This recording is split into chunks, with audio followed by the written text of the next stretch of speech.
Prospect Cottage, its timbers black with pitch, stands on the shingle at Dungeness. Built 80 years ago at the sea's edge, one stormy night many years ago waves roared up to the front door threatening to swallow it. Now the sea has retreated, leaving bands of shingle.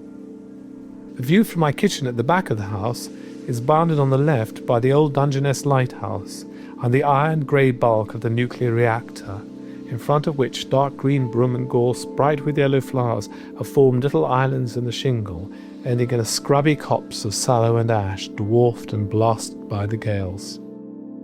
It's certainly got the most dramatic light of anywhere I've ever been in south of England. You'd have to go up to Scotland to have the skies that we've got here.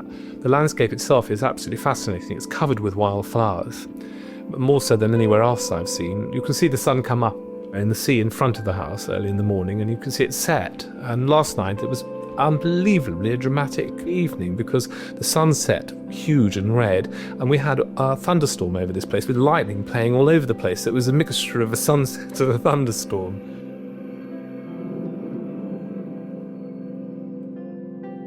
I've no real knowledge what's going to happen in a day when I wake up, and so it sort of breathes like an ordinary day.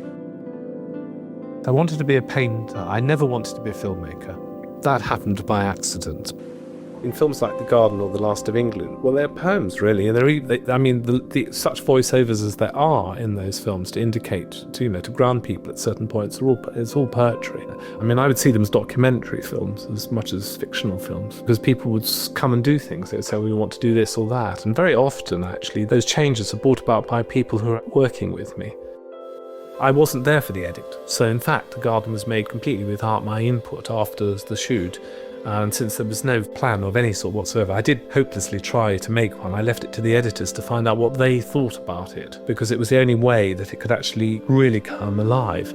Because if I'd actually edited it, or put any input whatsoever, it might have become obscure. On the other hand, I left it to Peter Cartwright and my friend Keith to sort of struggle with the material to make some rhyme or reason out of it. And then Simon came along and put the music. That he chose the poems, although I think we did have the odd conversation that I want that poem at the end and this one at the beginning. But it was very, very, very tenuous.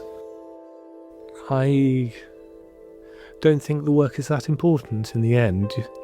I think I've done what I could do, but I don't think if I didn't do anything it would matter particularly. I'm very happy. I'm building this garden at the moment, which is my chief joy and delight. As long as I can do that, that's all I really want to do.